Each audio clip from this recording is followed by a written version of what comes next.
Good evening, Martin. Good evening. We are on a skeleton shift right now. It's just me and you, buddy boy.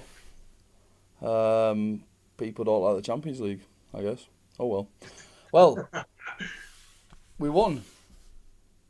Yeah, we won, and it was quite a convincing win in the end. Or convincing performance, should I say? You want to talk about the team lineup and how that? Let's be honest, threw a hell of a lot of people tonight, because I think we talked about it, didn't we, privately amongst us all within the Well, channel. I mean, we can talk about the team lineup, but I don't see anything wrong with it. It might have thrown some people, and people might not have been expecting it, but Yeah, it I was think it was an appropriate lineup. I know that Zinchenko got substituted off early, but it was everything it needed to do, and it did it. I mean, for example, if Jack Grealish would have been fit, he would have made us look worse. And I think even if Jack Grealish was fit, he wouldn't have got picked tonight. Phil Foden probably would have been the only difference. I think Riyad Mahrez was a bit annoying again with his usual dropping of the shoulder and smashing the ball against the first defender. I thought Gabriel Jesus was decent when he came on. He took a couple of minutes to establish himself. I thought he changed the game. I thought he changed the game because first half, all our attacks and all our possession and everything that we did. If you look at that first half, there was a lot of shots coming in from distance, a lot of balls coming in, shooting. So as soon as we got that focal point in that second half, because we were talking about on the way home, their centre backs didn't have a lot of sort of manoeuvring to do in the first half, because like I said, the shots were coming in from distance or at an angle. If you look the second half, as soon as Gabby went into that role, the defenders didn't know what to do. They started hitting the Yeah, panic. I think there was a few weird issues. I mean, do you know what my thoughts were? Well, I'll tell you what my thoughts were before the game. I thought, have we bought some discount disco lights from Celtic? I Because was because waiting for that. All right, Celtic spent millions and millions of pounds a couple of years ago on some crappy disco lights for Champions League nights, but then they never get Champions League football, so they didn't need them. So I'm thinking that we must have bought them on a car boot sale or something. I can't stand that. Get out of the game, rubbish. But moving on to the game, do you know what I thought at half time, Martin? My half time thoughts were two things. The first thing was, if we lose this game tonight, it's an absolute travesty. Yeah, Because if Paris Saint Germain were going to score, it was going to be a one-off moment of brilliance from Neymar, Messi, or Mbappe, which ultimately yeah. their goal was like a little bit like that. And like I said, I really thought that if we weren't getting 3 points out of that game, it would have been one of the biggest travesties in football. The second thing I thought, and I still maintain this thought, is if Manchester City have got a bloody striker, we win every trophy on offer ever. Yeah. If we've got a strike first half, we are 2 or 3 up in that first half, and the game's over. And I know you had Gundo hitting the post, you had Mahrez making Navas look amazing. Thought that was a very interesting selection from Poch tonight. Was Navas going in? I wasn't expecting that. I thought What's Don the story with my favourite PSG player, Verratti? How come he didn't was feature? injured. Ah, right, It, okay. Because for me, Verratti's a game changer for they Paris missed Saint him. Germain. Yeah. They missed him. And I think Herrera, as much as he's a good player, tonight he was a total dark arts master, and the referee fell for everything. Well, I mean, let's go on to talk about the referee because the referee, European referee, like we hate English referees, but I'm sick and tired. I'm sick and tired of European referees because they absolutely fall for every trick in the book that Paris Saint Germain. Like if it's a Real Madrid or it's a Paris Saint Germain or it's a Barcelona, the European referees can't help but fall for every trick that they try and pull, and it's boring. It is boring. The game tonight was mostly brilliant, but the referee tried to ruin it. Yeah, I thought he was. I mean, so I don't know if it was shown on the TV, but as soon as there was a sub, I can't remember who the sub was. The referee's fist pumping him, and I'm like, "Hey, did I just see Was that? the Did referee I trying to swap just? shirts with Messi and Yeah, Neymar? did I seriously see?" I mean, I'll get on to Messi because that I've got a lot. I'm not going to go over the Messi thing, but he was. You say Jack Grealish is a wasted shirt. Well, hold on. My word. I've got the ultimate thing to say about Lionel Messi. If you still think that Lionel Messi is a goat, then you are a different type of animal, a sheep. bear, bear, bear. He was awful. He's literally stood in the middle of the pitch or the edge of the centre of I thought he was playing DM. and stood there. Did you not think he was playing DM? I didn't know what he was playing. I thought him back. I'll give it to Neymar tonight. I didn't think he did his normal as much of his antics as what he did. How he missed He did a little bit of it. I mean, the best chant ever came out. About what he does with his sister. It's a game for all the family, for Neymar. Well, yeah, keep it in the family. To the City fans tonight, but it was just it. One thing I will say was a big plus. Thought the atmosphere was amazing tonight. I was just going to say, after they scored, the atmosphere was amazing, and then after Raz scored, it went up 10 more notches. That's probably one of the loudest nights I've ever heard at the Etihad. It was fantastic, the atmosphere. Yeah, go to the City fans tonight because we rocked the place tonight. It was great. And listen, if you've got to have a fake crappy disco to get everyone going, that's the shame. No, Martin, the disco didn't get everyone going. The actual fans in the stadium tonight, honestly, the atmosphere was impeccable.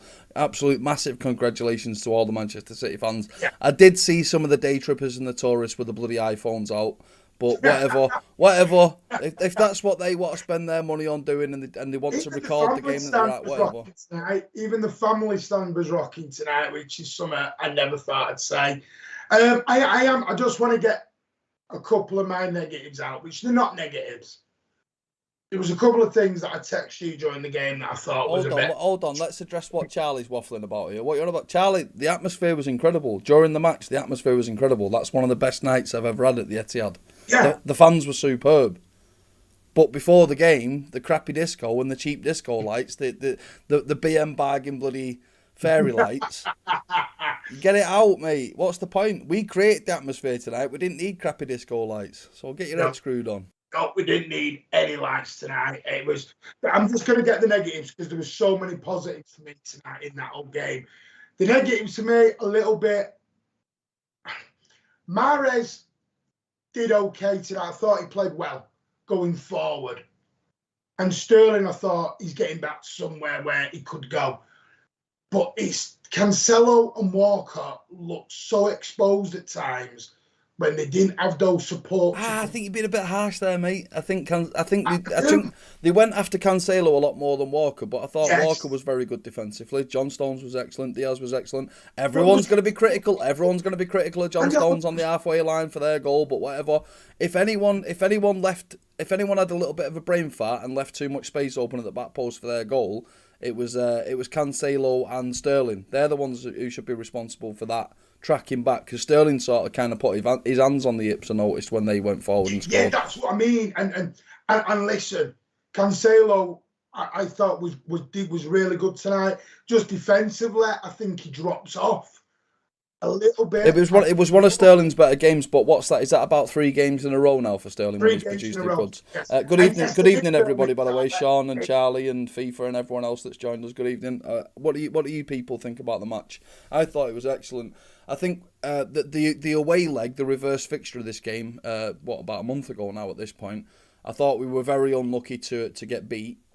Because we had so many shots and so much possession and blah blah blah. But a few moments of magic and they beat us. But tonight was the perfect example of why we are the superior team. And if you played that game again in 2 weeks and it was a semi-final, we'd do the same job again. And that's my whole part. I just said that what Chris said. I've just said people will. That front three, you saw we dominated, and that was my worry at half time. Said to me, lad, because we were all saying the same thing at half time. Why are we not winning? Why we should be winning? And all of us, and I just turned to my lad and went, just be careful with their front three. You don't a moment. Yeah, it's exactly what I said. That's that you are resonating exactly what I said at half time. I thought we would be robbed by a moment of brilliance from them. They got one. They got a moment of near brilliance or whatever. But I think it was more defensive switch-offs from Sterling and Cancelo that let them get a goal, because like I said, when the ball went across that area, there should have been someone there tracking back, and there wasn't. Other than that, I think woke us up. I thought as soon as we went on, It we were certainly good spurred. first. Listen, it certainly spurred us in. It spurred us on because it would have been a massive injustice if the scoreline would have stayed at 1-0 because we deserved to be on top, and then ultimately we did come out on top. So I'm fine with it. No, I'm not. I'm not picking Cancelo out. I'm just saying that when the ball comes across the box, Raheem Sterling's there. Raheem Sterling was about 10, 15 yards outside the area with his hands on his hips, and João Cancelo was on that side about 5 or 6 yards off the man. So ultimately, they were going to score that goal anyway. But if they both would have tracked back, we might have had someone there to just knock that ball out of his feet or something like that. I'm not being critical of Cancelo and Sterling. It's just that's what they would normally do. They would normally track back. Saying, Charlie. We're saying sometimes the tracking back wasn't there by some people. But overall... And as Chris Baker just said, it happens. And yes, it does happen. Yeah. There's very few teams in the world that won't expect Paris Saint-Germain to at least get a goal. You've all said their front three is Neymar, Mbappe and Messi. Of course they're going to get a goal. So please don't take it as this crazy criticism that you think we're giving out, because it's not. It's just, if you were to change something, you would want Sterling to track back another 15 yards. And it might have made a difference. That's all. I mean, that's what analysis is. That's what analysis is. Don't automatically take it as massively negative criticism, because it isn't. Can I just say, I'm going to go on to the man of the match in a minute, but for me, Rodri, that guy has come on. I saw a few things from Rodri tonight. One of them was, I don't know if you noticed it, Robert. I don't know if they showed it on the television or people who were there noticed it. But Rodri went up to Cancelo, had a chat, went over to Mahrez, he had a chat. He went over to Stones and Diaz, he had a chat. And you could say when there was a little bit of a disappointment or something hadn't gone quite their way, Rodri had gone over and he was talking to him and he was getting him going again. And Rodri's starting to revel in his role. He's starting to absolutely... Hey, you say that, but can I be critical of Rodri for a second? I told you that goal the other day was a fluke, because he had another chance similar to it and absolutely put it in Rowe's head. Nearly hit me in the He shinned it again and Martin nearly headed it out. I'm not kidding you. But I think Rodri's... Bernardo Silva, I'm running out. Can someone tell me how we were even looking at 30 and 40 million and going out the door in summer? Hey, hold on. Let's get on to Raheem Sterling. I don't know who your man of the match is yet, Martin, but can I just say that Raheem Sterling, 3 games on the bounce, 3 goals. He's looking a lot sharper again. He's looking like he's got it back in his boots. Now, he still makes the mistakes, but you know what? If he scores a goal for every mistake he makes, I can live with it, and you should live with it too as a City fan. The other thing about Sterling as well, his goal, it was an absolute poacher's goal. That's what you want Raheem Sterling to do. That's what Raheem Sterling was doing. Martin, he fluffed it, but it still went in, Martin, so you've got to give him credit for it. If he would have fluffed it and it would have gone out for a throw-in, you would have been crying. But let's be honest. Let's be honest about things, Martin. You want him to score goals. He came in at the back post and he scored a goal. When Leroy Sané was at the club, that's what Sterling was doing week in, week out, and he's done it again. So give him praise. Don't be critical. Sean Goater scored how many of them? And we all love Sean Goater. So let's start showing the love to Raheem Sterling, please, because No, I thought Sterling was a lot more. The only thing with Sterling, I want to see him on the right. I want to see him on that right hand side for me. Because I think I get why he goes on the left. It's to come in and shoot on his right. I get all that. With what Pep's doing. Go back to the Southampton game in the Centurion season. Coming in, cutting off the left, bending it in top corner. Get all that. Absolutely get all that with Raheem Sterling. And and you could see it. You go back to, was it the Club Brugge game when he scored in the second half? I don't know if you remember, I said it on air and I said it to you. I said he needs to get a run now. Because the one thing Pep is very good at is a player will score a goal, a player will have an half-decent performance, and then he'll drop them.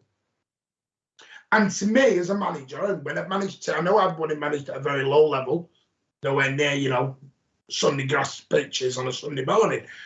But when a player works on confidence, and they're scoring, or they do something, and they've got a smile on the face, you want to keep that going. The worst thing you can do is then take them back out and go. And Pepper's done that with a few. He did it with Mahrez a lot about 2 years ago. He took Mahrez in and out, in and out, in and out. And right, speaking of Mahrez, Martin, it's a Champions League night. Mahrez is usually our boy for Champions Leagues, most goals this season and all the rest of it. Rate Mahrez. Give me a rating on Mahrez tonight. I'm always very critical when Mahrez does his one-trick pony dance where he drops his shoulder and smashes it into the defender.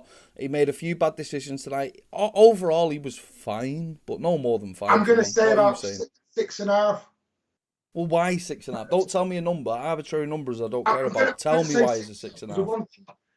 I thought going forward, he looked dangerous. He looked dangerous going forward. There was a couple of instances very early in the game. I don't know if anyone noticed. Kyle Walker made 2 or 3 overlapping runs. Mahrez ignored him each time. And I know the first time you could say he's dragging the defender away from somebody else, and Walker's made the run to take the full-back out with him. I get all that. But when you've done it 3 times, and I'm like, not looking at what's going on here, Riyadh. And that was a couple of things I thought a little bit sharper. He forced Navas into a couple of great saves. I know you will disagree with this. I think he's got the best first touch in the squad. He brought a ball down tonight. It was like on a sixpence, bang, dead. I love his first touch. I think he's phenomenal. I thought he was decent. I just think defensively. And if you look as well, there was one where there was a ball played across in the first half, and it went over to Nuno Mendes, who I thought was actually okay for PSG tonight. And Nuno Mendes shocked me. He beat Walker for pace, which was like, whoa, that's shocking. And Pep sort of pulled Mahrez over and gave him a little bit of, come on, you need to be tracking back now. And he started doing it. And that's my only thing with Mahrez. It's the dirty stuff sometimes that I think he's got to do. So going forward, he was a lot. It's PSG. Mahrez likes PSG. Yeah, he does. Can we move on to the other thing that I said at halftime to myself about how the fact that if we had a striker, we'd win every bloody trophy on the planet. Somebody just said there in the comments, I'm trying to look for it. David said in the comments that, Dortmund look like they're heading into Europa League. Can we please get bloody Haaland at Christmas? Go and get him now. We said go and get him now. Get him. If you get Haaland at Christmas, we win the bloody Champions League. Because I'm telling you now. I'm sorry. Seems well. Paris Saint-Germain are a myth. They're a myth. If we had a striker in that game tonight, we're 6-0 up at half-time. We really are. We really are. Right? And when everyone says that they're our closest rivals for a European trophy this year, they're not wrong. It's not Liverpool, it's not Chelsea. We're leagues above both of them. We've proven that domestically, and we'll prove it on the European stage when we have to as well. Paris Saint-Germain are going to cheat and dive and whatever their way to the final, and we'll face them in the final. We have Ireland in that final, we're winning it 5-0, and we're going to be... do you remember that game against Watford a couple of years ago when everyone said that we're disrespecting the FA Cup because we beat them by so many goals? That's what everyone will say about the Champions League final next year. We'll be disrespecting that because Ireland will have an hat-trick before half-time. Well, they've got Dortmund are now out. That was the big shock tonight. Dortmund are out. They're in the Europa League. Always remember, Dortmund are a PLC. That's why they do all their announcements on the stock market and everything else. Sorry, Martin, I've just got to interrupt you. Youssef, as far as I know, Great Britain is in Europe, the continent of Europe, and we have beat you domestically three times out the last 4 to the Premier League trophy. So if we've not proved, your geography is miles off the whack, mate, if you don't think that we've proven that we're levels above you in Europe, because we have. Consistently for almost a decade now. You waffle merchant. Let's get back to Manchester City. Let's get back to Manchester City battering Paris Saint-Germain, who, let's face it, are a B-Tech Manchester City, and Liverpool are a B-Tech Paris Saint-Germain. Let's go, Martin. Yeah. Haaland has to happen. Because I'll tell you what, other teams will have noticed Dortmund's gone out tonight. Haaland will have noticed they've gone out tonight. So why would... And let's be honest, if you look at the Bundesliga, I think Bayern Munich streaks ahead already. So Dortmund are kind of now in a nothing season apart from Europa. So last time we met in the Champions League, you cheated and the world knows it. Get over yourself. If you have to cheat yourself to the final, you go nuts, mate. Because you're a bang average team. The Little Liverpool's money run out. The Coutinho's money run out. Your Salah's gone in January. He's looking for a new club because he can't stand you. He's your only good player. Andy Robertson's a B-Tech Hull player. You should have signed Harry Maguire, because you know what? He's better than Virgil van Dijk and he's crap. Get over yourself. Let's move on, Martin. Back to Manchester City. Somebody put Youssef in a timeout because he is a waffle merchant. His team's finally won a game again, so he's back in the comments. When his team lose, because they're a B-Tech Everton, when they lose, he's fucking gone for weeks, but he gets back when they've won a game. Blah, blah, blah, la, la, la. Martin. Yeah, just go and slap 110 million down. Get Haaland in January. The league's then, you win the league, you win the Champions League, and that it needs to happen, because somebody will put that bid in January. Someone will put that bid in, and the Haaland is a race, and it's whoever gets there first. You seriously have to get there first. So Haaland's a race, Martin, and we've got all the petrol. Keep filling your car, Youssef. Just who was it who said Lewandowski? Was it FIFA? I get the Lewandowski, but his age and his price. No, forget it. It's Haaland, Martin. Let's not talk about all these B-Tech strikers. Liverpool are going to be looking to replace their front three soon. You know, they can have Jack Grealish. We're back to Manchester City, Martin. We're back to Manchester City. We're talking about how we annihilated Paris Saint-Germain. And I'll say this again to anyone who missed the first part of the stream. Anyone who thinks that Lionel Messi is a GOAT is another type of animal, a sheep, and you go bar, bar, bar, because he is a basic bitch. He played at DM tonight, right? Struggled. Awful. Absolutely struggled. Yeah, apparently we're a bang average Premier League team, but we battered Paris Saint-Germain. Let's be honest about it. Martin, we've guaranteed our place in the next round.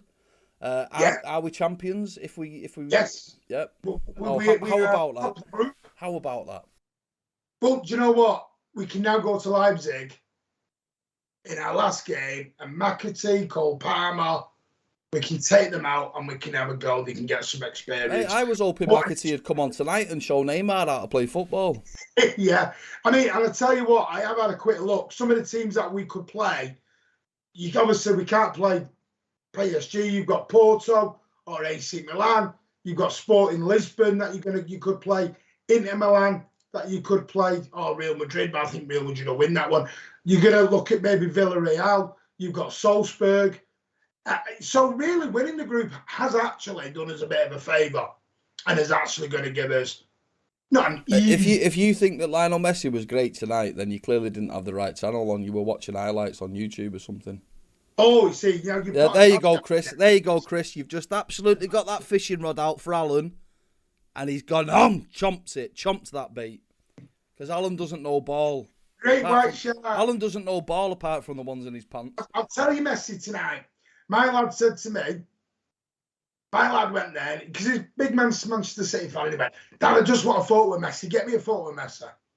And I went, right, can we forget about all that waffle, man? Back to the match. Right, can we just say, by the way, atmosphere tonight, the fans, Manchester City fans, you are incredible and you are beautiful people. That made the CD that they play at Candlefield sound awful, because Manchester, when we sang Blue Moon tonight, it was one of the best feelings in the world. It's not the best night we've ever had at the Etihad, and it's certainly not the best night we've ever had at Manchester City, but it was absolutely wonderful. The fans tonight were superb. Even the ones who were filming Messi on the phones got involved in the singing. Absolutely well done, Manchester City fans. You nailed it tonight. Nailed it. Yes, Alan. Sterling nearly missed tonight. See, this is Alan's agenda again. Sterling did nearly miss tonight, Alan, but guess what? He scored it. Unlucky. I know you were willing for him to miss, because you missed an agenda, but he didn't. He scored it, mate. So get over yourself. 3 games, 3 goals. Raheem Sterling's back. Get on your bike. They were absolutely class tonight. If anyone who was in that ground tonight, give yourself a pat on the back. You did yourselves proud, because and I'll be honest with you, I genuinely think the fans and the players helped each other tonight. I really do. It was full. It was packed. There wasn't a seat to be had. You know, at one point, there was stewards telling fans just to go and sit in anywhere because it was that hammered. It was amazing tonight, and I just hope we get that again on Sunday. I don't think we will, but we'll have to wait and see. But I've got to talk about Bernardo Silva, because I'm running out. I'm looking forward to this. Go on, Martin. Tell me all about the man. Tell me all about the legend. I'm running out. What do I say about the guy? The guy's not even a Duracell bunny. he has found a new form of energy, a new form of battery that gets him going. And he comes off... Nuclear-powered Bernardo Silva. What was that again? Say that again. Nuclear-powered Bernardo Silva. And that ball back to Jesus, it's just... To even have the vision and the exact power and the exact... Everything about it for Jesus' goal was just class. There's so many things that I've been saying for months were just shown again tonight. Better without Kevin De Bruyne. Missed Phil Foden a little bit. Jack Grealish, on your bike, son, go to Everton. I was Phil Foden. Has that come out? Whatever it is with Phil Foden, you know, he was slightly missed tonight, but you still did the job. Can I just point out the fact that Paris Saint-Germain had their best front three out, and we had our reserves out, really, didn't we? No offence. Yeah. Was Mbappe injured, by the way? Because there was a point where Edison came out of the goal, and I'm thinking Mbappe's going to bear down here. And Mbappe stopped. And I thought, is he injured? And then he scored his goal. So I was like, it might not be. But I just think, I said it last season, PSG are a team of individuals. Even that front three, and you could see it. As soon as we got that equaliser, there was only one team going on to win that. And it wasn't PSG. It wasn't PSG. Yes, like Rob said, they will get chances, like the Neymar chance that he put wide. You know, still don't know how he did it, but I don't think Neymar's as good as everyone claims he is anyway.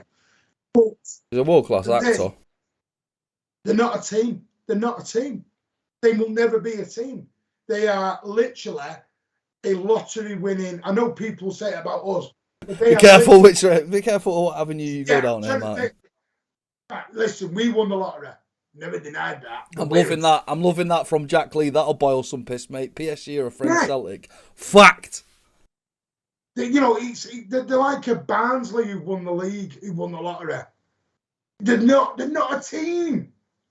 Let's move on, Martin. Come on, wind it in. Back to Bernardo Silva. Why he's the GOAT? Because he does things on a pitch that nobody else does. PSG would be lucky to have him in their team. They've got nobody in his team like Bernardo Silva. Yeah, let's put straight facts out there, Martin. I'll give you an offer now. Bernardo Silva or Lionel Messi, are you taking? Are you taking DM over the hill plays in the French Farmers League Messi? Or are you taking Bernardo the Energizer Bunny Silva? Fact. Bernardo Silva. Fact. Every day, Fact. Twice Sunday. There isn't a better midfielder in Europe right now for me. Because you know why? He doesn't just do one good thing. He is literally the all-rounder of football. He can tackle, he can run, he can score goals, he can assist. The guy is just phenomenal. I've said it. If we need to give his missus a damn hot tub in a penthouse and put solar panels on the top so she gets... We'll buy the sun. Do it. Do whatever we need to do to make his missus happy. Please. You do not let him go. Put 3 balls and chains around his ankles. You're not going anywhere. He goes nowhere. Now, if he wants 400 grand a week, give it the fella. He is ticking this team. He is literally the link. And you know what? Him and there's someone else I want to talk about who I thought he was very quiet, but what he did, he was quiet as Well, can I just say about Bernardo Silva, Martin? The reason that people love Bernardo Silva, the reason that Mancunians and people all around the world who are hard-working, working-class people love Bernardo Silva is because he gives 3,000% every single game. He's absolutely wonderful. When he's not turning it on with the skills, he's still turning it on with the work rate. He's just wonderful. He's the best player in the world. Fact. Best player in the world. Fact. I have got mentioned though about Gundogan tonight. Again, very quiet in terms. He did his job though, Martin. He did his job. Yeah, who's the first person to criticise Gundogan? It's me. It's me. I am the first person to criticise Gundogan, and I ain't criticising him, Martin. He might be quiet, but he's doing his job. Yes, that's exactly. What is Alan babbling on about? What I'm saying about Bernardo's Ilkay Gundogan, what he does is quiet, but what he does is so effective. It's so effective. He allows Rodri and Bernardo to go and do what they need to do. And that, for me, why those three are the best midfielders we've got.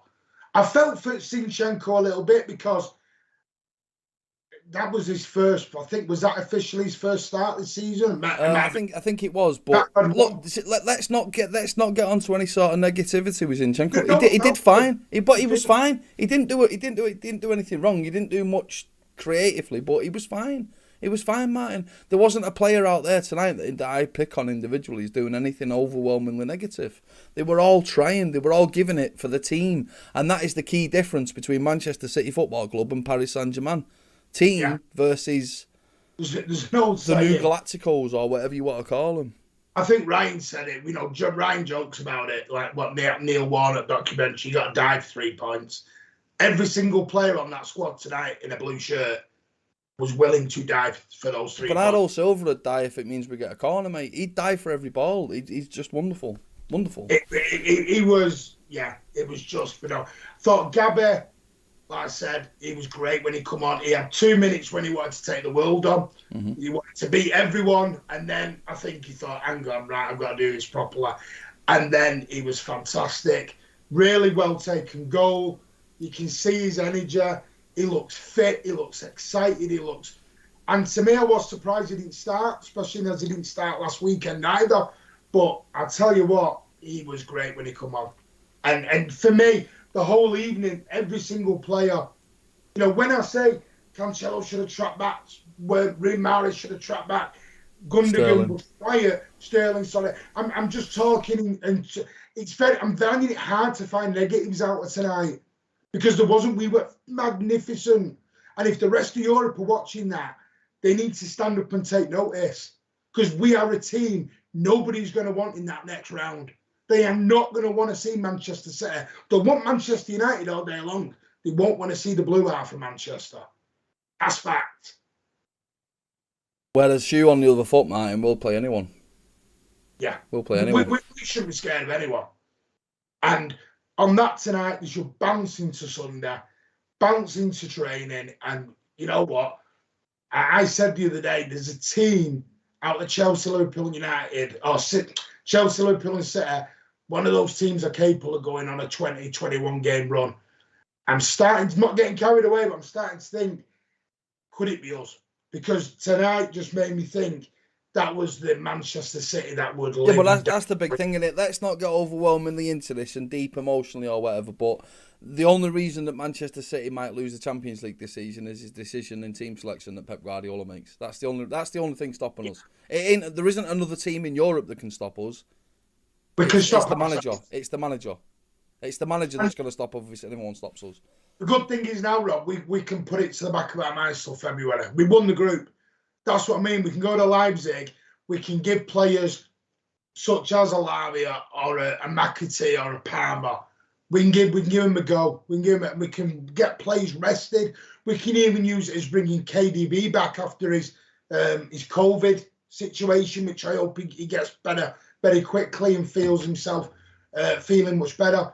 We can use that in a really good, positive manner. I'll just say, Rob Ward, my buddy boy there, has just said, what a complete team performance. Gundogan just saged man of the match from me. That's perfectly fine to say that Gundogan saged man of the match. But I would say this, however, the man of the match award is for an individual. We're not individuals, we're a team. Manchester City, team, Paris Saint-Germain, individuals. Everyone in a blue shirt tonight, man of the match. Because we showed them how to play football. Fact. Yeah, I just think it was phenomenal. And listen, I've come out, you know me, I'm quite negative on Champions League nights. Don't feel sort of excited or inspired or... you know, me and Rob will not lie, we find it hard to get behind the competition. But tonight, I've come out of the stadium feeling, that made me feel proud. I really enjoyed that tonight. So, onwards and upwards. You know, PSG are one of the favourites for the Champions League. Don't know why. That's why I'm baffled by that. I always will be. But for me, they need to seriously be looking at us. And I just wonder. I don't give a toss if they look at us or not. We'll win it without being noticed. If we stealth it, who gives a toss, mate? We're the best team in the world. Well, do you remember Liverpool? They went to a final and they got beat, and they went back the next year and won it. Sometimes have you got a taste of defeat to go and do it? Maybe so, Martin. But it's at the end of the day, it's a knockout competition, which is one of the reasons why we're not in love with it, because we are the best team. There we go. As Ryan just said there, best team in the land and all the world. City, fact.